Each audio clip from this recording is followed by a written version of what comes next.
lá no livro de Números 14. Abra aí a sua espada, a sua Bíblia, deixa ela aberta nessa referência, que diz assim: levantou-se, pois, toda a congregação e gritou em alta voz, em voz alta, né? Em outra versão, na nossa aqui, e gritou em voz alta, e o povo chorou aquela noite. Isso aqui, gente, só para a gente entender, isso aqui é um resultado de frustrações por não. Você sabe que ingratidão é a falta de reconhecimento, ou falta de reconhecer aquilo que foi feito por mim. Eu deixo de reconhecer o que alguém ou o próprio Deus fez por mim. Então, ingratidão tem outros significados, mas eu vou ficar com essa expressão, falta de reconhecimento. E mesmo na dificuldade, quando nós estamos, se você observar, você vai enxergar que Deus, ele cuida de cada detalhe. Porém, quando entra em ingratidão, existe essa mesma sensação, esse mesmo sentimento que esse povo aqui vai passar. E ele vai ser tão forte que eu gostaria de continuar a leitura para você entender. Vamos lá, verso 2. Todos os filhos de Israel murmuraram, olha só, contra quem? E contra Arão. E toda a congregação lhes disse: tomara tivéssemos morrido na terra do Egito, ou mesmo neste deserto. E por que nos traz o Senhor a esta terra?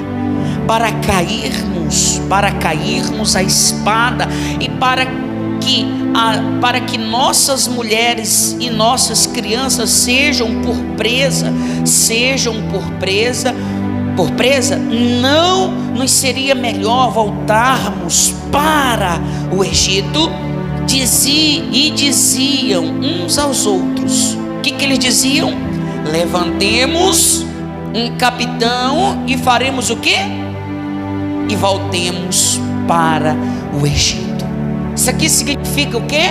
Uma pessoa que está totalmente desolada, desacreditada, decepcionada com o resultado que recebe. Isso aqui é o reflexo de muitos, não só dentro, principalmente fora da igreja. Porque dentro da igreja, qual a diferença de um para o outro? Que dentro desse ambiente você tem algo que pode te levar, te impulsionar a ter uma outra perspectiva, uma outra mente, se libertar, alcançar a resposta de Deus. Lá fora, infelizmente, não tem, você não consegue alcançar isso. Mesmo aqueles que argumentam, dizem: rapaz, eu não vou à igreja, mas eu não deixo de buscar Deus, eu não deixo de orar, que isso é muito bom, mas não, uma coisa não substitui a outra. Congregar faz toda a diferença. Isso a Bíblia nos ensina, que nós devemos congregar. Então, estar aqui é receber um pouco mais de Deus para nossas vidas. Agora, se nós formos observar a igreja, esse povo aqui está frustrado, pastor, é muito válido, pastor. Esse povo, eles viveram momentos muito difíceis, né? A gente sabe, igreja, que há uma grande revolta de Deus após, né, o próprio povo relatarem o que aconteceu. Eu vou te trazer a imagem disso aqui, tá? Por que dessa frustração? Isso aqui é a frustração do povo, porque a gente sabe que Deus, ele fez uma promessa a esse povo, que era de tomar posse de uma terra que manava leite e mel. Essa é a terra prometida que Deus, ele promete aos filhos de Israel, certo? Então passa-se muitos anos, esse povo, já você vai entender essa trajetória. Esse povo, eles estão na divisa de Cádiz. E aqui a Bíblia vai descrever que esse povo, eles são levantados 12 homens dentre os filhos de Israel para espiar a terra. Esse povo entra na terra de Canaã, eles veem os frutos, eles verem também os gigantes que viviam, que habitavam naquele lugar. E eles trazem um relatório.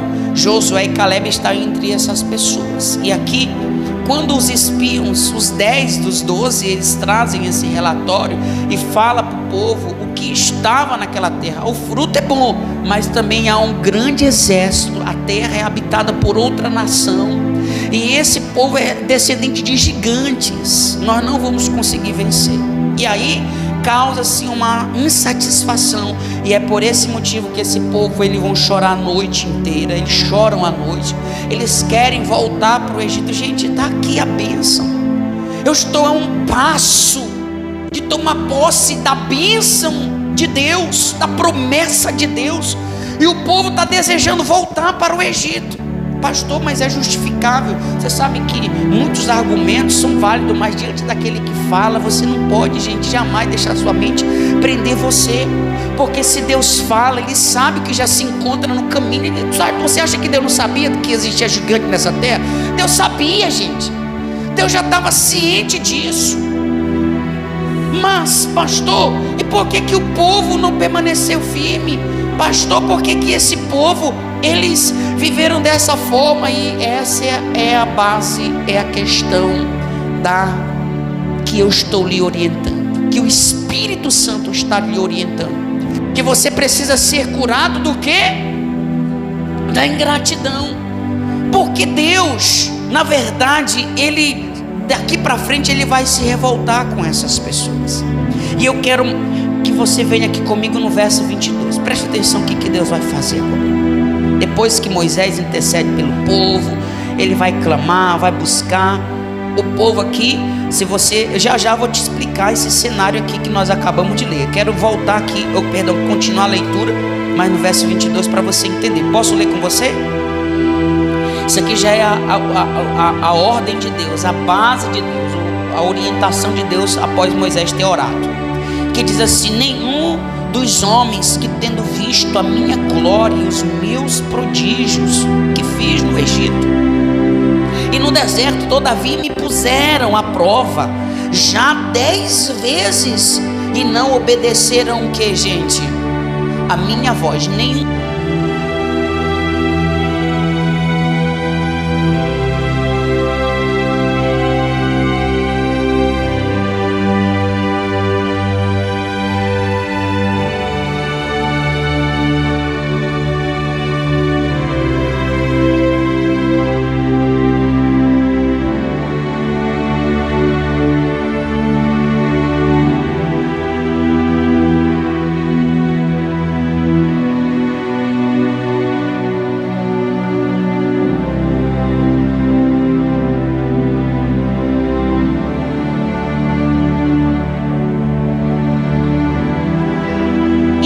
Gente, é o que Deus, Ele expressa.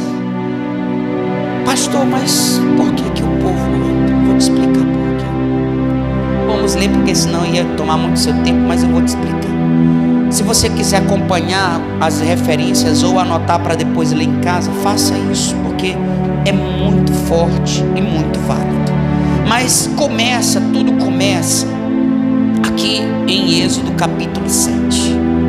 Quando Deus envia a primeira praga, e você sabe que a primeira praga, depois do capítulo 7 até o capítulo 12, são 10 pragas que Deus envia. São rãs, são moscas, são piolho, e aí a gente vai vendo a primeira praga que vai ser transformar água em sangue, as rãs, aí vem mosca, vem o que mais? As mortes dos animais, as úlceras, né? A chuva de pedra, os gafanhotos e por fim, né? A morte, as trevas. E a última foi no capítulo 11 ele anuncia, mas só vem a acontecer no capítulo 12, que a partir do versículo 29 é que acontece a morte dos primogênitos. Agora olha para mim aqui, por favor. Eu vou te dar algumas expressões do que aconteceu com esse povo. E por que Deus agiu dessa forma? E por que você precisa ser curado da ingratidão, igreja? Então aqui Deus, ele viu esse povo sofrendo. Após eles fazerem um clamor, Deus envia Moisés, levanta Moisés como libertador dessa nação. Moisés, primeiro sinal, ou os primeiros sinais que Deus faz através de Moisés, já mostrando o poder dele, mostrando que ele estava ali. Esses 10 sinais não são aleatórios. Ao que parece aqui é um desafio que Deus fez com os deuses do Egito, Porque para cada situação desses 10 sinais, desses 10 milagres, era Deus desafiando um Deus que no Egito eles cultuavam. Então, só para você entender, era que Deus estava mostrando não só para o povo do Egito, mas para Israel, que esse Deus que eles não viram, que eles não viam com os olhos físicos, ele tinha poder. O que é? É Deus do sol? Peraí, eu vou desafiar ele para saber se ele ou é eu que sou o Todo-Poderoso. E ficava claro a cada sinal, a cada evidência do poder transformador de Deus. Então Deus envia a primeira coisa, 10 pragas. Capítulo 13. No capítulo 13, a partir do verso 17 ao 22, Deus vai guiar esse povo com uma nuvem. Deus envia uma nuvem para proteger do sol escaldante, mas também para guiar esse povo. Nós vamos observar que Deus vai guiar esse povo no deserto. O que é? É o deserto? Não se preocupe que nele vocês não vão perecer. Deus estava mostrando que ele era com eles. Amém? Capítulo 14, do versículo 1 ao 14, vai descrever acerca da perseguição que Faraó faz a esse povo. Faraó vai perseguir esse povo. Depois que Deus endureceu o coração de Faraó, ele se arrepende, ele ajunta todo o seu exército e vai de encontro aos filhos de Israel que tinham acabado de ser livres. E aí o povo de Israel se vê encurralado.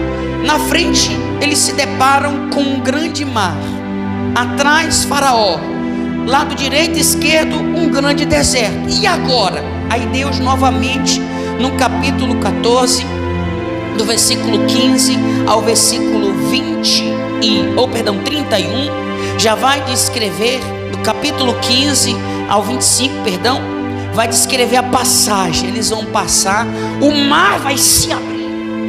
Atenção, tá o cenário. Aquele grande mar se abre na frente deles, eles atravessam por dentro desse mar, sem se molhar, coisas extraordinárias, algo que ninguém viu nos dias atuais, e Deus faz esse povo atravessar o mar vermelho, certo? Eles passam por dentro desse mar. No capítulo 14 ainda, no verso 26 ao 31, a morte de todos os seus opressores. Sabe aqueles opressores de mais de 400 anos? Em poucos instantes Deus, ele elimina todos esses opressores. Quando o mar se fecha, todos perecem afogados. Ali eles veem nitidamente a mão poderosa de Deus, não só libertando do Egito, mas fazendo eles atravessarem o mar vermelho sem molhar o pé, e ainda a destruição dos seus inimigos de mais de 400 anos. Coisas extraordinárias. E continuando, no capítulo 15, do versículo 22 ao 27, eles se deparam em uma fonte de água. Eles estavam com sede, a água não era apropriada para beber, e Deus, através de Moisés, mais uma vez agindo, faz da água que era impossível de beber uma água potável, de onde eles vão se deleitar, beber, saciar suas sedes, os animais também. E ali, mais uma vez, o mover de Deus. Amém, igreja? Está pegando o Espírito aí? Ele transforma a água amarga em água doce. No capítulo 16, em Êxodo ainda, capítulo 16, do versículo 1 ao versículo 10, a Bíblia vai dizer que Deus, ele envia o maná, o pão que desceu do céu. Eles estavam necessitados. Está aqui o pão, meus filhos. E Deus envia mais um milagre, ele faz mais um milagre. O povo agora quer carne. Então Deus envia o que, gente? Cordonizas. E isso está lá no livro de Êxodo ainda 16, como falei, do versículo 1 ao 21, versículo 11 ao 21, é carne, então recebam a carne. Agora o povo vai se deleitar na carne. Eles comem, eles se fartam de carne. E aí, mais uma vez, Deus agindo e operando sobre a vida dessas pessoas. E não para por aí. No capítulo 17, do versículo 1 ao versículo 7, não tem mais água. Então Deus vai fazer com que a água da rocha, ela saia, ela venha fazer com que aquele povo que está com sede, sacie sua sede. E aí a gente vê mais um milagre, e o povo, eles se alegram, eles dão glória a Deus, eles estão na fé. E ainda no capítulo 17, só no versículo 8 ao 15, a Bíblia vai dizer que os amalequitas, eles vão enfrentar os filhos de Israel. Um povo que não era experiente em guerra. O único experiente em batalha, em guerra, era Moisés. E ele nem foi para o campo de batalha, ele foi interceder para o povo lá no monte. E ali Deus, embora que o povo era inexperiente em guerra, mas ainda assim Deus faz com que esse povo vença Amaleque e sejam livres da morte. Mais uma vez Deus destrói os seus inimigos, agora não com água, aí com as próprias espadas que eles tinham. Amém, gente? E a gente vê aqui 10 evidências, fora aquelas 10 que somando as 10, vamos deixar uma. Deus operando, fazendo, por pedir isso. As sandálias dos pés não envelheceram, as roupas também não. Aí a gente vê algo muito importante. Nem os antes de nós e nem nós, ninguém como essa geração viu algo semelhante. Nenhuma dessas pessoas, na verdade, por que a gente vê essa imagem, esse cenário dos filhos de Israel? Porque esse povo foi o que mais viu milagre. E isso traz algo muito importante para nós. Enquanto você não ser curado da ingratidão, você pode ver milagres na sua ou na vida de outras pessoas, mas ainda assim você vai ser uma pessoa em algum momento ingrata com Deus. Porque não é um milagre físico que muda a nossa história. Não é as coisas que acontecem aqui do lado de fora que vai resolver a tua vida do lado de dentro. Amém, gente? Como eu estou falando para você, trouxe aí um cenário muito forte de 10, ou seja, milagres e sinais que Deus fez. E esse povo viu coisas extraordinárias. Quem de nós não queríamos ver? Gente, o mar se abrir, passar de pé enxuto, ver coisas maravilhosas. E ainda assim o povo duvidar do poder de Deus. Ainda assim esse povo, ao invés de dizer Deus, graça nós te damos. Sabe por que Deus fez isso? Era para que cada desafio que eles enfrentassem na vida, eles pudessem se manter firme. Sabe que Deus esperava dele a reação. Ei, eu lembro do Deus que trouxe 10 sinais. Deus me tirou, foi de uma escravidão há mais de 400 anos. Por mais que seja gigante, eu lembro do que ele fez. Eu lembro das evidências, dos sinais. Atingiu o Egito, mas não atingiu nenhum dos hebreus. Como eu vou duvidar desse Deus? Não, Deus, muito obrigado, a dificuldade está aqui, mas eu estou crendo no Senhor. Não, o povo era voltar para o Egito. Eu quero te dar um exemplo da ingratidão. Posso dar um exemplo físico para você entender? A ingratidão é mais ou menos você colocar você dar um alimento na boca de uma pessoa e ela morder a sua mão. Você está com o objetivo de alimentar e ela morde a sua mão, abre mão. Vamos nos colocar na condição de Davi, um cara que tinha a sua casa, vivia uma vida pacata do campo, logicamente que sim, mas ele vivia bem feliz ali no cantinho dele. Aí Deus tira ele de lá, faz ele agora ser um fugitivo, viver se escondendo em caverna, fugindo para não ser morto. Que terrível vida é essa? Você reclama porque não tem uma casa. Davi não tinha casa, não tinha na verdade nem onde morar, né? Às vezes a gente se torna ingrato com Deus, aí a gente lembra do que o povo de Israel passou. Mas eu te pergunto, quando foi que Davi teve esse sentimento de querer se vingar, por exemplo, de Saul? Ele teve mais de 2 vezes a oportunidade de tirar a vida de Saul. Saul perseguiu muito Davi, mas em nenhum momento ele quis matar Saul. Davi não quis matar Saul, não queria e ele matou. Amém, igreja? Ele não tinha esse sentimento de ingratidão. Oh Deus, que promessa é essa? O Senhor me prometeu que eu seria rei de Israel e agora eu estou aqui dentro da caverna. E que promessa é essa? Era assim que os filhos de Israel, eles seguiam diante de Deus. Mas Davi não. Davi, ele se mantém firme. Ele clamava, ele falava com Deus, ele não murmurava. Amém? Em nós precisamos ter o mesmo sentimento. Jesus Cristo, todo mundo abandonou Ele, mas Ele dizia: eu sei que meu Pai está comigo. Isso é gratidão, igreja. Mesmo na dificuldade, estou dizendo: Deus, eu sei que o Senhor está aqui comigo, eu sei que o Senhor é comigo, eu não vou me corromper, eu não vou perder a base, eu não vou perder o foco, não, porque eu sei que o Senhor o Senhor está pela obediência que lhe entrego, que lhe dou. Amém, gente?